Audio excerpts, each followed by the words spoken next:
Voilà. Petit instant musique. Eh bien, bonjour à tous et à toutes les amis, j'espère que vous allez bien. Voilà, tout nouveau décor qui ne sera qu'éphémère, évidemment. Voilà, c'est pas mon décor habituel. Je sais pas si vous vous souvenez lors de mes précédentes vidéos, des vidéos où est-ce qu'il y avait juste un fond blanc. Voilà, c'est le centre de ce décor. Là, vous avez plus que le fond blanc, vous avez aussi un petit canapé sympa. Voilà. Alors, excusez-moi, j'ai pas la mousse du micro, donc je pense que vous allez m'entendre un peu très fort. Mais au moins, voilà, c'est déjà mieux que faible, j'ai envie de dire. En tout cas, j'espère que vous allez bien. Ça fait 2 mois que j'ai pas fait de vidéo. Donc voilà, je suis back. Je sais pas du tout comment je vais appeler cette vidéo. Peut-être Laszlo is back. Voilà, je sais pas, j'ai pas encore le titre en tête. Voilà. Alors aujourd'hui, ça va pas être une vidéo musicale comme je l'avais dit sur mon Instagram, ou encore une vidéo où je vais parler d'un film spécifique. Au contraire, on va parler de plusieurs films. Voilà. Alors je vais essayer d'être très bref.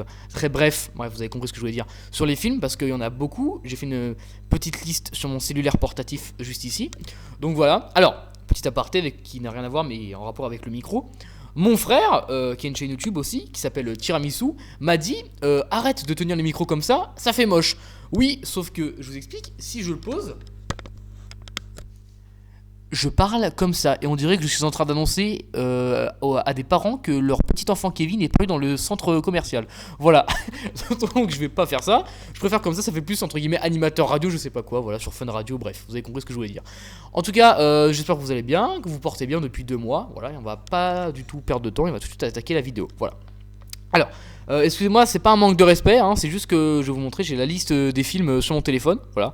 Vous allez pas voir parce que c'est dégueulasse. Bref, en tout cas, j'ai coché les films que j'ai vus et que j'ai pas vus. Donc, je vais juste vous parler des films que j'ai cochés. Parce que pour moi, ça n'a aucun intérêt de vous parler des films que j'ai pas cochés. Parce que je les ai pas vus. Voilà, lol. Alors, on va pas perdre de temps et on va commencer la liste. Alors, le premier film, c'est Eternals. Alors voilà, réalisé par Chloé Zhao. Donc c'est un Marvel qui est sorti au mois de novembre 2021 si je dis pas de bêtises. Voilà. Alors c'est un film Marvel qui a beaucoup fait parler de lui parce que déjà c'est un des Marvel qui a le moins marché. Voilà, Marvel à chaque fois fait un gros carton, Spider-Man etc. Là il a comme qui dirait fait un petit flop. Voilà. Parce que pour vous expliquer, Chloé Zhao qui a réalisé ce film n'a pas du tout l'habitude de réaliser des Marvel. C'est-à-dire qu'elle avait fait un film de Sundance, donc des films plutôt calmes. Elle avait même eu un Oscar, je crois, mais c'est tout. Elle fait des films très lents. Donc quand tu passes de Sundance à Marvel, il y a une petite différence quand même, tu vois. Donc moi j'avais raté sa sortie au cinéma, j'avais pas pu aller le voir parce que j'ai une vie quoi. Voilà, même si je passe beaucoup de temps au cinéma. Et après, de fil en aiguille, j'ai réussi à voir le film récemment. 1 ou 2 mois quoi. Et franchement, j'étais agréablement surpris. C'est très bien. Alors certes, j'avoue, c'est un peu mou.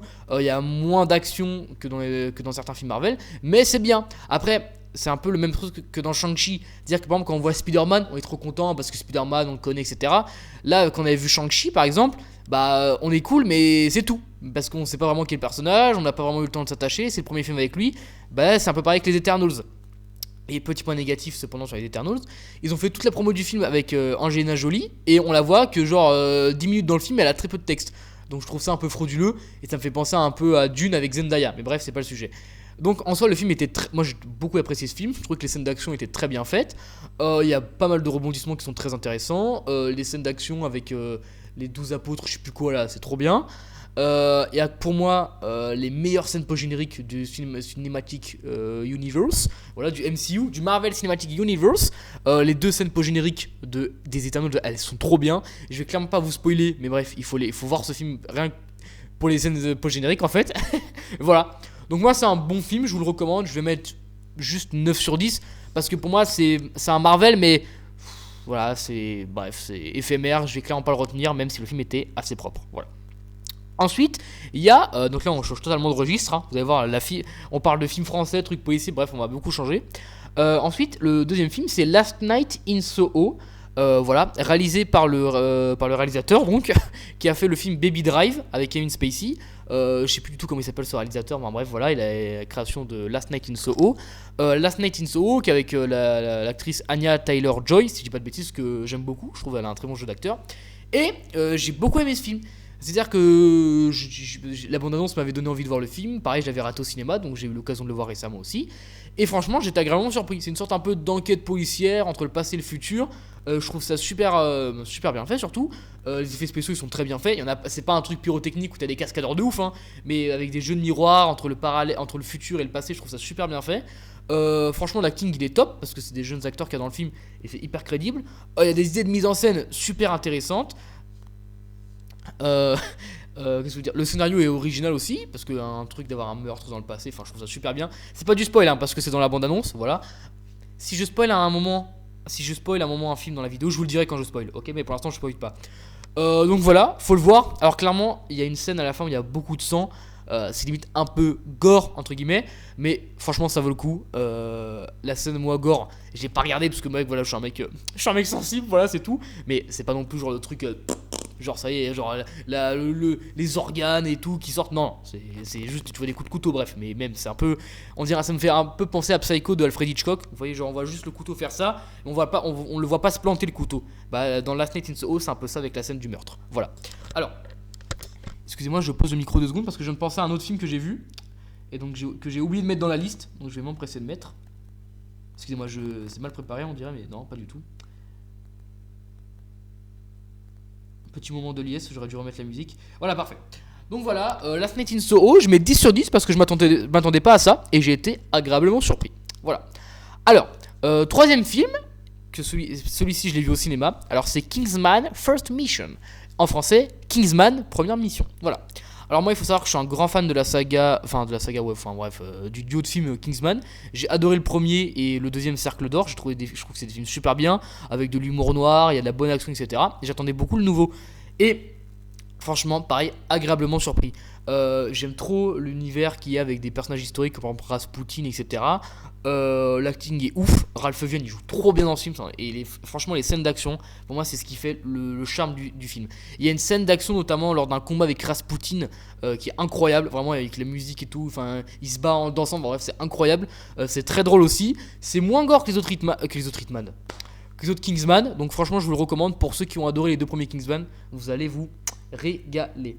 Alors, vous n'êtes pas forcément obligé d'avoir vu les 2 autres Kingsman pour voir celui-là, parce que c'est une sorte de préquel à la création des Kingsman. En gros, dans ce film, il nous explique comment ils ont créé la fondation Kingsman. Voilà. Et ça annonce clairement la suite, vu la scène post-générique. Voilà. Ensuite, le 4ème film, alors c'est tout frais, tout payé, parce que c'est un film que j'ai vu hier soir. Donc là, on est le 28 février, et c'est un film que j'ai vu le 27 février, si vous êtes logique. Et c'est le film House of Gucci de Ridley Scott, qui a notamment fait Gladiator ou plus récemment The Last Duel, Alien, etc. Voilà. Alors House of Gucci qui a un grand casting, Lady Gaga, Adam Driver, Al Pacino, Jared Leto, bref, casting de fou malade. Et franchement, très bien. Alors, si j'avais un truc à redire sur ce film... Ah oui, j'ai pas dit ma note pour Kingsman, 10 sur 10, très bien. Si j'avais un truc, donc je reviens sur House of Gucci. Si j'ai un truc à dire sur ce film, c'est très très mou, ok. Il y a vraiment pas de rebondissement, ok. Alors là, je vais spoil House of Gucci. Donc si vous avez pas vu House of Gucci, passez à ce moment. C'est-à-dire que si vous avez un peu suivi l'histoire de la famille Gucci, vous savez que le fils Maurizio Gucci, il meurt, il est mort, ok. Donc dans le film, on sait qu'il va mourir. Le truc c'est que il se fait buter à la fin du film, ok. Donc ça, on s'en doute. Sauf que avant ça, il n'y a pas de scène grandiloquente. C'est-à-dire qu'il y a des scènes fortes, je trouve, dans le film, mais il n'y a pas de scène genre avec des pampans. Enfin voilà, c'est un film qui raconte la famille Gucci, quoi. Mais je m'attendais à un truc un peu plus rythmé. Ouais, je trouve que le film est un peu mou. Alors je sais que Al Pacino, ça y est, il commence un peu à se faire âger, sans être méchant vers lui, évidemment, même s'il n'a pas regardé cette vidéo. Même Jared Leto, etc. Mais je sais pas, je trouvais que ça manquait un peu de... Ouais, d'énergie. Clairement, Lady Gaga dans le film, je l'ai pas trouvé folle. Je suis franc, hein. Moi je l'ai adoré dans A Star is Born, d'ailleurs très bon film. Lady Gaga, j'ai trouvé dans A Star is Born incroyable. Mais dans House of Gucci, je sais pas, par exemple j'ai trouvé la performance de Adam Driver 100 fois plus convaincante que celle de Lady Gaga. Alors que Lady Gaga c'est entre guillemets un peu la tête d'affiche du film, on s'attendait pas à la voir dans le film de Ridley Scott. Et bah j'ai été un peu déçu. Enfin je trouvais qu'elle était bien dans le film, mais des fois vous voyez j'étais un peu l'impression qu'elle était un peu en sorte de surjeu. Vous voyez qu'elle en faisait un peu trop. Je trouvais ça un peu dommage, voilà. Mais en soi, le film reste très bien. Les performances des autres acteurs, elles sont magnifiques. Je suis trop bien parce que moi j'adore. Je commence à bien apprécier ce genre de film où il y a de la mode. D'ailleurs, il y en a un autre dans la liste qui parle de mode, mais on y reviendra plus tard. Moi j'avais adoré Cruella, qui est pour moi un de mes meilleurs films de 2021. Et je trouve que ce film est sous-coté et qu'on en a pas assez parlé. D'ailleurs, j'ai fait une vidéo sur la chaîne où j'en parlais. Je vous invite à aller la voir. Et donc, moi je commence à adorer les films où ça parle de mode. Donc, clairement, bah là, Gucci, bah voilà, frère. Ça peut pas être couscous boulette, hein. ça parle de fringues forcément un peu.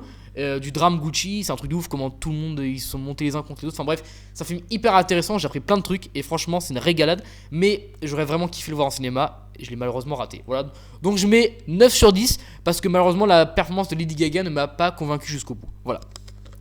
Alors, prochain film que j'ai vu au cinéma, voilà, donc qui est encore totalement différent de House of Gucci, qui s'appelle Licorice Pizza. Voilà. Et c'est le premier que j'ai coché de cette liste. Alors, Licorice Pizza, qui est réalisé par Paul Thomas Anderson, qui a notamment fait There Will Be Blood, avec Daniel Day-Lewis et Paul Dano. Voilà.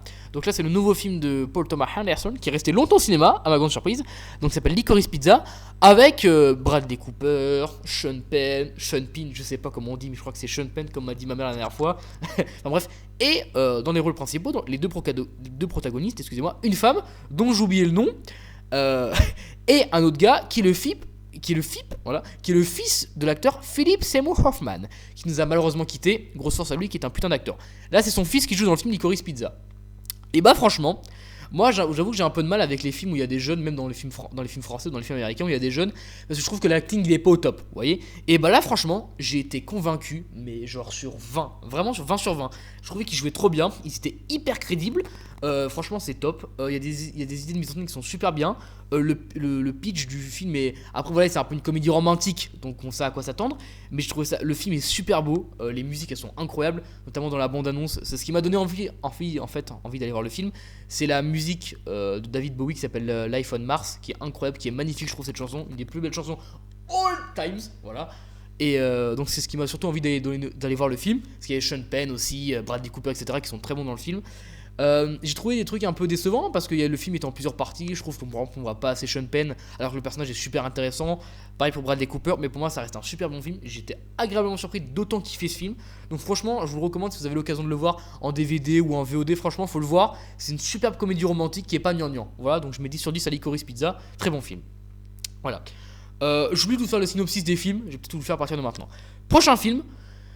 Le premier film français de la liste, qui s'appelle En attendant Bojangles. Voilà, donc qui était à la base un livre, qui a été ensuite adapté en pièces et qui a enfin été adapté en film, donc qui est avec Virginie Efira et Romain Duris.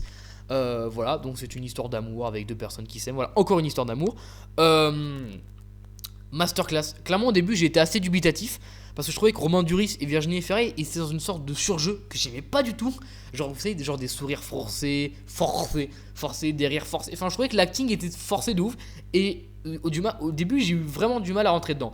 À un moment, il y a une scène où ils dansent chez eux avec de la musique. Et là, c'est parti, j'étais dedans direct.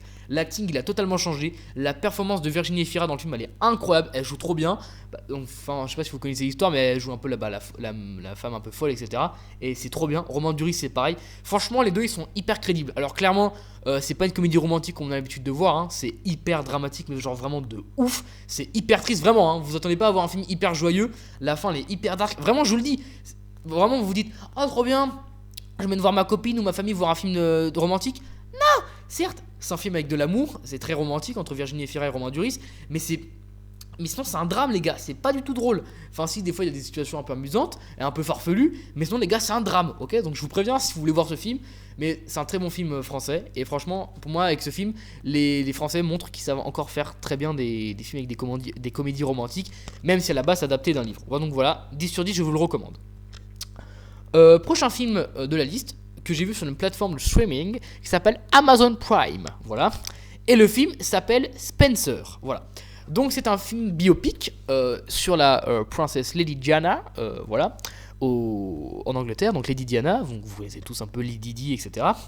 Donc c'est un film biopic qui retrace un moment spécifique de sa vie, un Noël, je crois, dans le genre de château des Windsor, si je dis pas de bêtises, comme le son de Sofiane, dédicace à lui. Et donc Lady Diana qui est interprétée par Kristen Stewart. Et donc je sais pas pourquoi j'avais envie de voir ce film. Il m'intriguait de ouf et franchement j'ai appris plein de trucs. J'avoue que je savais même pas que ses fils c'était Charlie et William, donc un peu honte à moi. Donc je l'ai appris en regardant le film et j'ai kiffé de ouf. Alors clairement c'est limite un film de Sundance. Il se passe rien. Mais quand je vous dis rien, c'est rien. Nada de chez nada.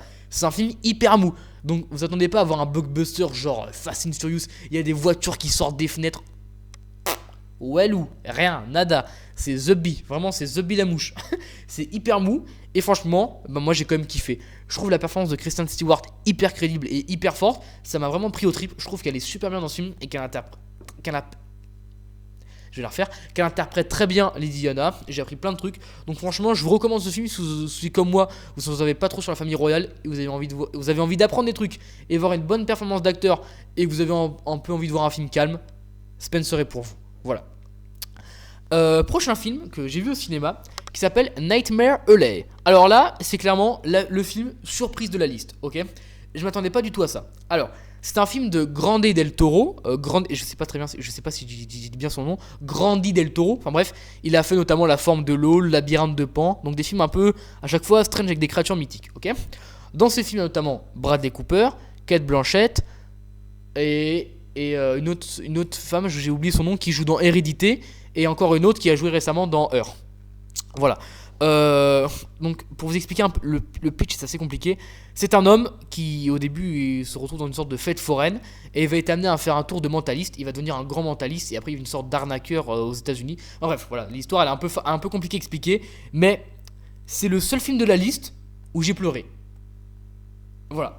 C'est-à-dire que au début, le film c'est clairement pas un film triste. Ça raconte une histoire un peu tourmentée avec un homme un peu perdu, etc. Mais la fin, vraiment, je crois, c'est la toute dernière scène du film. Et à Bradley Cooper, il a fait une perf, mon pote. Ça m'a pris au trip, la tête d'homme, j'ai chialé comme une madeleine. En fait, ça m'a tellement ému, j'ai trouvé. En fait, pour moi, il était sincère dans ce qu'il faisait. Pour moi, c'était plus je regardais un film, je regardais vraiment un mec en détresse qui passait de la gloire à la pauvreté. Le mec, il passait d'une rosta à rien. D'un coup, tu vois qu'il est crade, qu'il pue, il est tombé dans l'alcool, il est blessé, genre il manque limite à des doigts de pied en moins. Il est horrible, il est en détresse, il pleure. Et en fait, moi j'ai trouvé vraiment, on aurait dit un mec en face de moi qui me racontait son histoire et je trouvais hyper touchant. Vraiment, pour moi, on n'était plus dans un cinéma, on était vraiment dans une vraie performance. Et ça m'a pris au trip et j'ai pleuré. Voilà. Donc rien que pour ça, pour moi, c'est la plus grosse surprise de la liste. Ce film est trop beau parce qu'il y a plein de sous-entendus, plein de messages. Donc vraiment, si vous avez envie de voir un film magnifique qui vous prend au trip avec des perfs incroyables, il faut aller voir Nightmare Alley. Je crois qu'il y a encore au cinéma. Donc voilà, 20 sur 20, incroyable.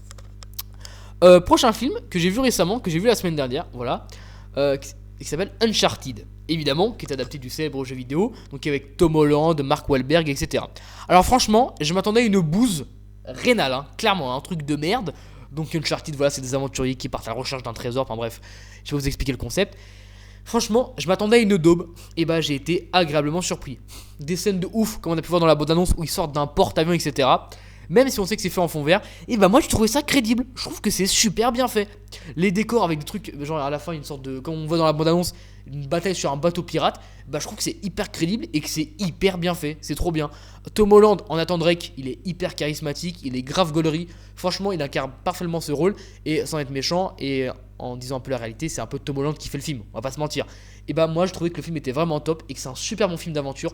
C'est clairement pas le film de l'année, mais ça passe et j'étais agréablement surpris. Donc je vais mettre 9 sur 10 parce que je trouve que l'acting était top, mais pour un film d'aventure, voilà, c'est pas, je m'attendais pas non plus à un truc de grandiloquent, mais je mets comme 9 sur 10 parce que j'ai été agréablement surpris d'autant apprécier ce film. Voilà. Excusez-moi. Prochain film de la liste, Mort sur le Nil. Voilà. Alors, Mort sur le Nil que j'ai vu récemment, encore une fois la semaine dernière, avec Gal Gadot, Emma Mackey, excusez-moi j'ai oublié le nom des autres acteurs, bref. Alors, moi j'avais déjà vu au préalable le crime de l'Orient Express que j'avais adoré, j'avais lu les bouquins, enfin bref, grosse masterclass, et j'avais extrêmement hâte de voir le film parce que j'attendais beaucoup. Franchement, j'ai été déçu pour plusieurs trucs. Déjà, je trouve que les décors, ils sont d'une merde, mais sans nom. Tu le vois à 3 km à l'heure que c'est dans le fond vert. Vous voyez, moi j'ai vu, il y a un mec que j'adore sur YouTube qui fait des critiques cinématographiques qui s'appelle Reggie Gorilla. Je sais pas si j'y prononce bien sa chaîne, mais vraiment je vous invite à aller vous abonner à ce mec parce que je trouve qu'il fait des critiques de ouf. Et il l'avait déjà dit dans sa vidéo qu'il trouvait que les décors étaient mal faits. Et bah je le rejoins à 100%. Excuse-moi, mais quand tu vois que Mort sur une île a eu plus de budget qu'Uncharted et qu'Uncharted fait des meilleurs effets spéciaux que Mort sur une île, c'est honteux. Surtout que frérot, t'as quoi à faire? T'as juste à faire des fausses pyramides en post-prod. Mec, normalement tu dois faire un taf de ouf. Et bah non. Je trouve que clairement c'est mal fait et c'est décevant donc sur ça. Donc déjà pour moi ça mérite pas un 10 sur 10. Mais après il y a tout qui rattrape. J'ai trouvé les perfs incroyables. Emma Mackey dans ce film elle est monstrueuse. Elle est incroyable. Vraiment Emma Mackey est grotesque. Vraiment on a une des meilleures actrices de cette nouvelle génération avec Lina Kudry que j'adore aussi. Franchement Emma Mackey incroyable, elle est trop bien dans ce film. Gal Gadot aussi, enfin bref il y a que des masterclass dans ce film, c'est trop bien. Moi je vous le recommande, hein, je peux que vous le recommander. L'enquête est bien. Moi je n'ai clairement pas trouvé le film mou. Il y a des bons rebondissements, donc franchement, je vous le vois, je vous le recommande. Je mettrai que 9 sur 10 parce que malheureusement, les décors m'ont déçu, mais ça reste un très bon film que je vous recommande. Voilà. Ensuite, on passe au deuxième film français de la liste qui s'appelle Adieu Paris. Voilà. Alors là, Adieu Paris, c'est un film d'Edouard Baird. Donc vous connaissez un célèbre humoriste français que j'adore. Donc il y a Benoît Poelvoorde. Il y a qui d'autre dans le film? Il y a Gérard Depardieu. Enfin bref, voilà, il y a plein d'autres. Il y a Pierre Arditi, Poelvoorde, j'ai dit, Isabelle Nanty, Edouard Baird évidemment. Donc que des géants du cinéma français. Alors, comment vous dire? Déjà, c'est un huis clos. Je vous dis tout de suite, c'est dans un restaurant à Paris dont j'ai oublié le nom. Donc Shame on Me. Donc c'est une sorte de... En fait, pour vous dire le pitch, ce sont des géants du cinéma qui se retrouvent autour d'une table chaque année dans un restaurant et qui parlent un peu de ce qu'ils ont fait l'année, etc. Alors franchement, je m'attendais à un film plus drôle. C'est-à-dire que le film était drôle, hein, clairement, mais je me suis pas non plus pissé dessus, vous voyez. Et je m'attendais à un truc vraiment où j'avais vraiment rigolé, genre à gorge déployée. Vraiment, je me suis dit, je vais me pisser dessus et tout. Bah pas vraiment. Pour moi une des scènes les plus mémorables du film, c'est quand Edouard Baird discute dans un bar avec Poelvoorde, et que Poelvoorde, lui, moi, la réplique que j'adorais du film, il lui dit tu vois le dîner de cons, et Edouard Baird lui fait ouais, il fait bah c'est nous les deux cons. Et vous avez pas le contexte du film, mais quand tu as vu le film et que tu entends cette réplique, t'es mort de rire. Et en fait pour moi il y a vraiment cette scène qui était mémorable parce que je trouve que les scènes où t'as les géants du cinéma qui mangent entre eux, bah elles sont pas drôles en fait. Clairement c'est ça, c'est-à-dire que c'est des vieux, sans être méchants, qui discutent d'un truc, mais je trouve pas ça drôle. T'as le cliché du vieux qui a pas envie de vieillir, qui a toujours envie de pécho. Dans le film, le mec, je sais plus comment il s'appelle, l'acteur que j'ai détesté dans ce film d'ailleurs, qui essaie de pécho une serveuse jeune, mais je trouvais ça pas très drôle du tout. Enfin voilà, il y a deux runnings qui m'ont fait extrêmement rire. Il y en a un, c'est un mec qui s'appelle Yoshi. Qui vient dîner avec eux, et en fait le truc du gars, c'est qu'il a rien foutu de l'année, donc il a un prix pour ça. Ça m'a fait rire. Et après l'autre running, c'est Depardieu qui est chez lui, qui doit aller au restaurant, mais qui dit ah non là attends, ils sont en train de prendre l'apéro, donc je vais pas y aller maintenant. Et au final le mec il va pas avec eux, il va pas déjeuner avec eux, et j'ai trouvé ça très drôle aussi, parce que Depardieu c'était un géant du cinéma évidemment. Donc voilà. Alors je vais mettre 8 sur 10 parce que franchement, c'est pas que j'ai été déçu de ce film, je l'ai bien aimé, mais pour moi, c'est pas assez parti en sucette, vous voyez. Et Dormer, c'est tellement un mec qui est pour moi un des maîtres de l'absurde français, qui est tellement fort dans ce qu'il fait, avec Poelvoorde, etc. Pour moi, ça aurait plus parti en sucette. Donc je mets malheureusement que 8 sur 10. Pour moi, c'est un très bon film français que je vous recommande quand même. Mais si vous le voyez, n'hésitez pas d'ailleurs à mettre en commentaire ce que vous en avez pensé. Mais pour moi, ils auraient clairement plus parti en sucette. Voilà. Mais je mets quand même 8 sur 10. Alors, prochain film, encore un film français, le troisième de cette liste, qui s'appelle Yves Saint Laurent, et qui est incroyable parce que je l'ai vu ce matin. Voilà, vraiment je l'ai vu genre 1 heure avant de faire cette vidéo. Alors, donc voilà, c'est le deuxième film sur la mode. Donc un film français, j'ai oublié le nom du réalisateur du film, excusez-moi. Donc qui est avec Pierre Ninet de la comédie française, et Guillaume Gallienne, évidemment incroyable, de la comédie française également. Alors, c'est un film assez spécial parce qu'il parle de la cause LGBT, évidemment, parce que Yves Saint Laurent est homosexuel. Donc ça raconte un peu c'est clairement un biopic sur Yves Saint Laurent. Et bah, excusez-moi, mais la performance de Pierre Ninet dans ce film, elle est incroyable. Pierre Ninet en Yves Saint Laurent, franchement, ça fait vraiment belle lurette, comme ils disent les ancêtres, que j'avais pas vu une performance d'acteur en France aussi bonne. Vraiment. Alors certes, les perfs dans Bac Nord étaient incroyables, Gilles Lelouch, François Civil, masterclass, mais là, Pierre Ninet dans ce film, c'est une dinguerie. Vraiment, il m'a surpris, je m'attendais pas à autant kiffer ce film déjà, vraiment, il était trop bien. Et bah, je sais pas, le pitch, ça raconte la vie de Yves Saint Laurent, donc voilà, j'ai appris plein de trucs en même temps sur lui. Donc c'est très intéressant sur ce point-là. Et vraiment, la performance de Pierre Ninet, elle est incroyable. Pareil pour Guillaume Gallienne. Franchement, les perfs dans ce film, elles sont masterclass. Donc moi, je vous le recommande, je mets 10 sur 10. J'ai kiffé ce film à la mort. C'est très spécial parce que c'est un truc, du succès, de tomber dans la drogue, etc. Donc c'est super intéressant de voir ce point de vue. Et franchement, pour moi, ce film prouve que les Français, ils savent encore faire des bons films. Voilà. Alors, prochain film que j'ai vu il y a 2 semaines, au cinéma, qui s'appelle Les Vedettes, qui est le nouveau film du Palmacho.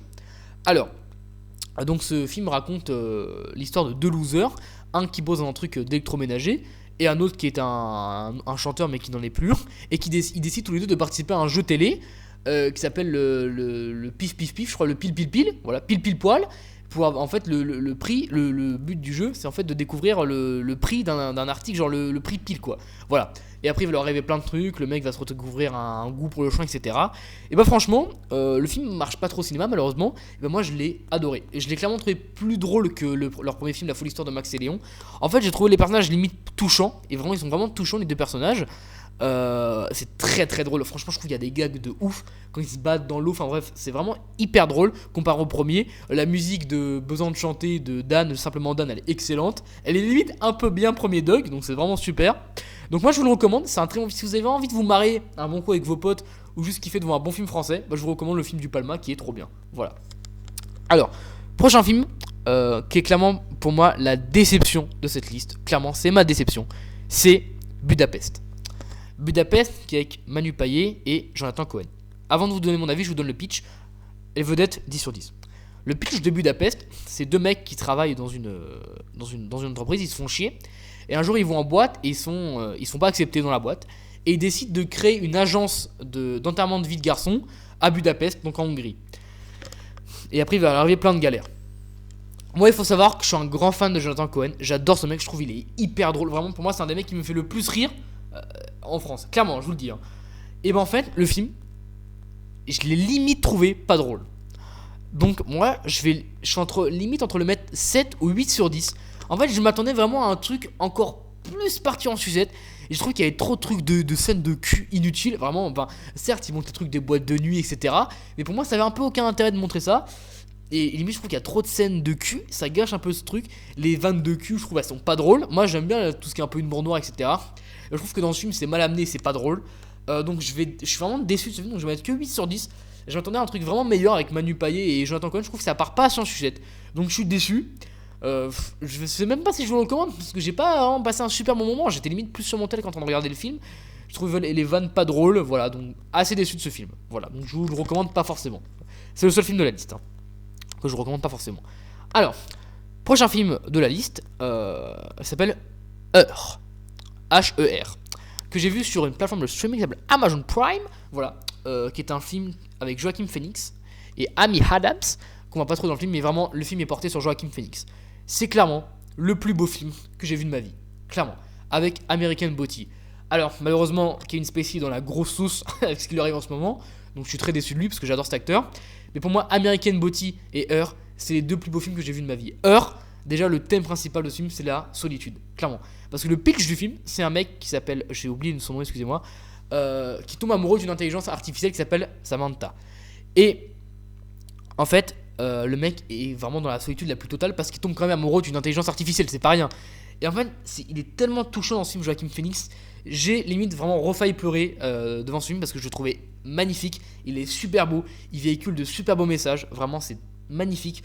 La fin est extrêmement tragique et très triste, mais ce film m'a pris au trip. Vraiment, il est magnifique, vraiment faut le voir parce que déjà pour moi la perte de Joaquin Phoenix, pour moi elle égale limite celle de Joker. Donc vraiment je vous le recommande 10 sur 10. Vous pouvez le voir, il est disponible sur Amazon Prime. Donc vraiment ne manquez pas ce film, il est magnifique. Voilà. Prochain film encore avec Joaquin Phoenix qui s'appelle Nos âmes d'enfants, que j'ai vu au cinéma en noir et blanc en VO. Est-ce que c'est bon pour vous? Là ma motivation frère elle était sur 10 clairement. Alors là on est clairement sur un film de Sundance hyper mou comme Spencer. Mais là pareil je suis allé pour la perf de Joaquin Phoenix. Très beau film, pareil avec de très beaux messages. Pour vous pitcher un peu, c'est un mec qui fait des interviews, qui interviewe des enfants pour leur demander comment il imagine l'avenir. Pour demander aux enfants comment eux ils imaginent l'avenir. Et un jour, il est contraint de garder son neveu. Et en fait, grâce à passer du temps je vais la refaire. Passer du temps avec son neveu, ça va être bénéfique parce que ça va lui permettre de retrouver son âme d'enfant. Voilà. Donc pareil, c'est un très beau film basé sur la solitude cette fois-ci, mais sur le rapport de l'homme avec l'enfant, le fait d'avoir une âme d'enfant, d'être un peu foufou, etc., d'écouter un peu de la musique forte, d'être un peu perdu, la réalité des problèmes d'enfant face aux problèmes d'adultes, des responsabilités. Donc c'est un très beau film sur ça. La perf de Phoenix, elle est magnifique aussi. Pour moi, c'est un retour en force. Depuis Joker, on l'avait pas vu. Donc pour moi, il revient en force de ouf. Faut être motivé pour voir ce film parce que c'est très mou. Je crois que c'est 2h30. Excusez-moi. Où il se passe pas grand chose. Mais quand même, ça reste un très beau film que je vous conseille. Voilà. Les amis, on arrive à la fin de cette liste. Il ne reste plus que 6 films. Voilà. Alors là, on passe au seul film d'animation de la liste. Encanto en espagnol, s'il vous plaît, Encanto. Voilà, je sais pas pourquoi je fais ce truc. Alors, moi, il faut savoir qu'avant ce film, j'adorais la chanson Ne parlons pas de Bruno. Ne parlons pas de Bruno, non, non. Voilà, ça c'est plaisir. Voilà, ça c'est guilty plaisir, je vous le fais comme ça. J'ai un peu honte d'avoir fait ça, mais c'est pas grave, il faut avoir honte de rien dans la vie. Alors, moi déjà, ce film, je l'ai apprécié. Sans plus, voilà, parce que moi, les Disney, je suis pas un grand fan. Mon préféré, c'est all time, c'est Wall-E. Parce que moi, c'est un des plus beaux. En tout cas, j'ai adoré toutes les chansons du film. Je trouve que les chansons elles sont top. Ça fait longtemps que j'ai pas kiffé un Disney avec ces chansons. Après, voilà, pour moi, le scénario il est un peu cuculapraline comme d'hab. Pour moi, ça va un peu trop vite. Il y a des personnages que j'ai beaucoup appréciés dans ce film, notamment le personnage de Bruno, que j'ai adoré. Et pour moi, je vais mettre 9 sur 10. Parce que voilà, pour moi, c'est un film assez enfantin, etc. Mais je mets quand même 9 sur 10 pour les chansons qui m'ont moi sauvé le film. Donc, si généralement vous aimez bien les Disney et que vous aimez bien les bonnes chansons dans les Disney, Encanto est fait pour vous. Voilà.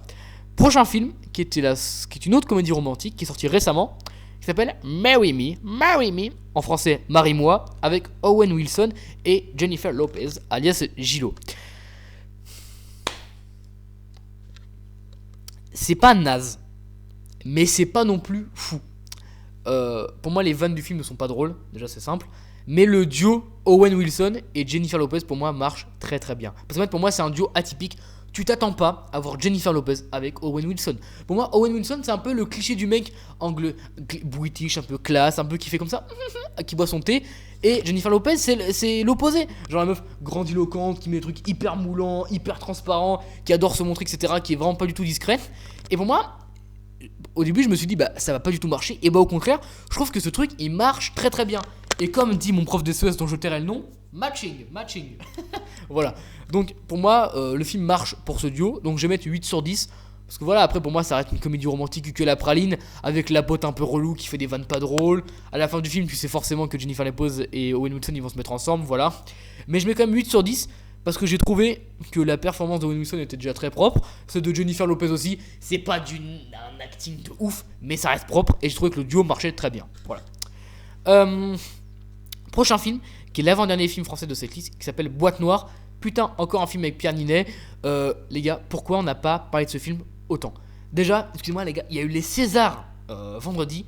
Ni Bac Nord, ni Boîte Noire n'ont eu un seul putain de prix. Là, je pousse un coup de gueule contre les Césars. Les gars, le César du meilleur film, c'est Aline avec Valérie Lemercier. Excusez-moi, mais Boîte Noire et Bac Nord existent. Bref, on est là pour parler Boîte Noire. Donc un film avec Pierre Ninet. Qui parle d'un mec. Donc déjà c'est un scénario hyper original. J'avais jamais vu un film qui parlait de trucs comme ça. Il y a eu un crash d'avion et un mec, donc Pierre Ninet, est chargé de s'occuper de la boîte noire de cet avion et de découvrir ce qui s'est réellement passé. Donc c'est un thriller français qui est très propre. Et pour moi ce film prouve que les Français savent encore faire des bons thrillers. Donc c'est très bien. Pareil, perf de Pierre Ninet incroyable. En ce moment il enchaîne les masterclass Pierre Ninet. J'ai extrêmement hâte de voir le prochain film qui va sortir avec lui, Goliath, avec également Gilles Lelouch. J'ai très très hâte de voir ce film. Donc voilà, j'ai adoré Boîte Noire. Franchement, le scénario il est hip. Vraiment, clairement, je crois qu'il n'y a jamais vu un film qui parle d'avion, à part Flight Plane avec Jodie Foster qui était incroyable. Mais franchement, c'est le premier film français, je crois, qui parle vraiment d'avion sérieusement. Boîte Noire, un vrai thriller. Donc je vous le recommande si vous adorez les thrillers, les films français et Pierre Ninet. Voilà, clairement, faut le voir. Dernier film français de la liste, Eiffel, que j'ai vu tout récemment, la semaine dernière, avec Emma Mackey, la goutte, et Romain Duris. Alors, le film est assez mou, pareil, mais pour moi, le film, faut le voir pour les perfs, clairement. Les scénarios du film est pas mal, voilà. En soi, sans être méchant, la création de la Tour Eiffel, la Tour Eiffel, c'est pas qu'on s'en fout, mais voilà, c'est pas le truc qui nous intéresse le plus au monde, on va pas se mentir. Mais pour moi, ça reste très propre. Donc, j'ai pas besoin de vous faire pitcher le film, vous avez compris rien que dans le titre. Hein. Eiffel, c'est la discussion de comment Gustave Eiffel a eu l'idée de créer la Tour Eiffel, etc. Donc c'est très bien. Je trouve l'histoire d'amour de Emma Mackey et Romain Duris dans le film très belle et pas gnangnan. Franchement, elle est top. Donc voilà, je vous recommande. Je mets 9 sur 10 sur ce film parce que l'histoire d'amour était bien, crédible, etc. Voilà. Et Boîte Noire, que j'avais pas dit, mais je mets 10 sur 10. Les amis, avant-dernier film de cette liste. Dernier train pour Busan, excusez-moi, je sais pas comment on dit. Donc un film coréen. Voilà, le seul et unique de la liste. Avec le gars qui joue dans Squid Game, qui joue le recruteur du début du film. Donc c'est un film de zombies, pas vraiment un film d'horreur parce que ça fait pas non plus peur. Et bah franchement, ce film a été nommé au César, et bah je comprends. Non. Oh, pardon, il a été nommé au Festival de Cannes, et bah franchement je comprends. Les perfs, elles sont crédibles. comparé à dans Squid Game où je trouvais que vraiment les mecs exagéraient un peu sur certains trucs, notamment la nana avec les cheveux bouclés là, et bah je trouve que dans ce film tous les acteurs sont crédibles, notamment le protagoniste dont j'ai oublié le nom. Joue parfaitement bien. Les zombies sont très bien faits. Il y a une vraie pression. Vraiment, pendant le film, j'ai été tendu pendant toutes les 2 heures. J'étais tendu de ouf. Je me suis dit, est-ce qu'ils vont s'en sortir, etc. Je sais vraiment pas. Donc, franchement, je mets 10 sur 10. Je me suis régalé dans ce film. Vraiment, c'était vraiment top. C'est pas un film d'horreur de ouf. Donc, vous attendez pas vraiment à vous faire des frissons de ouf. Donc, vraiment, n'ayez pas peur en vous regardant ce film. Comparé au prochain film dont j'ai parlé dans cette liste. Donc, vraiment, je vous recommande. C'est un très bon film coréen. Et notamment, bah, je sais pas, par exemple avec Memory of Murder, Parasite, putain les mecs, vraiment faut voir ce film. Dernier train pour Busan. Pour moi, les Coréens vraiment nous montrent qu'ils savent faire du très très bon cinéma. Et les amis, c'est malheureusement le dernier film de cette liste, après 35 minutes d'avis. American Psycho, que j'ai vu sur Amazon Prime, non, sur Netflix, pardon, avec Christian Bale, William Dafoe, Jared Leto. Alors, là, clairement, je me pose pour parler du film. En fait, il faut savoir que American Psycho, il y a des scènes que j'ai pas regardées parce que c'était clairement un peu trop gore pour moi. Il y a clairement une scène, je crois, où il mange quelqu'un. Rien que ça. Une première scène où où il plante une hache dans la tête d'un mec. Enfin, les gars, rien que ça. Le pitch du film, pour vous dire, c'est un golden boy aux États-Unis. Un mec riche que tout le monde aime, etc. Très propre dans sa vie. Mais qui en parallèle est un putain de serial killer et qui bute des gens parce qu'il adore ça. Voilà. Mais moi, ce que j'ai adoré dans ce film, c'est que le mec écoute juste de la bonne zik. Ça part de Genesis, de Phil Collins, bref, dinguerie. Donc j'ai trouvé déjà la perf de Christian Bale, masterclass. Il prouve qu'il sait pas faire que des Batman, mais aussi des très bons films.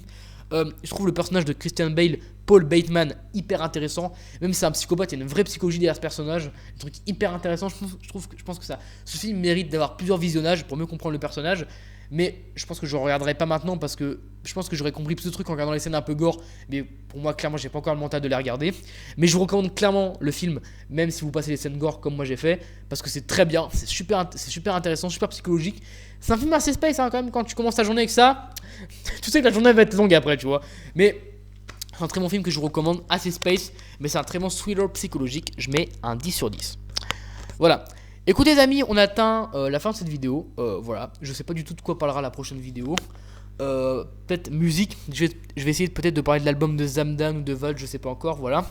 Mais en tout cas, merci à tous et à toutes d'avoir suivi cette vidéo jusqu'au bout.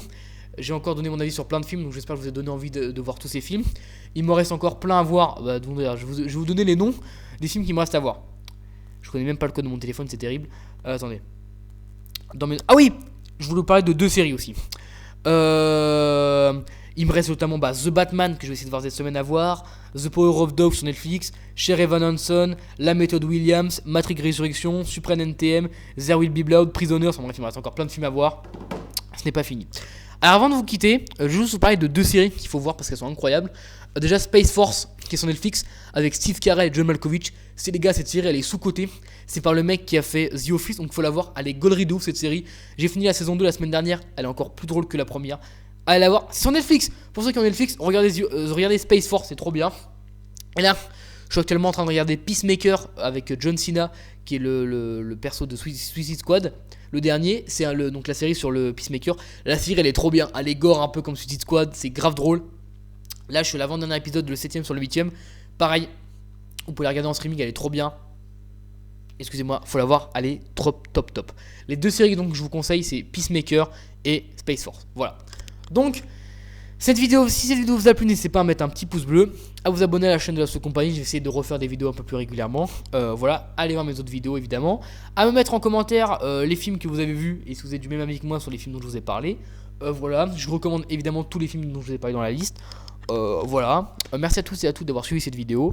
Prenez soin de vous et nous on se donne rendez-vous très prochainement dans une nouvelle vidéo. Voilà, c'était la Compagnie. Merci à tous et à toutes d'avoir suivi cette vidéo.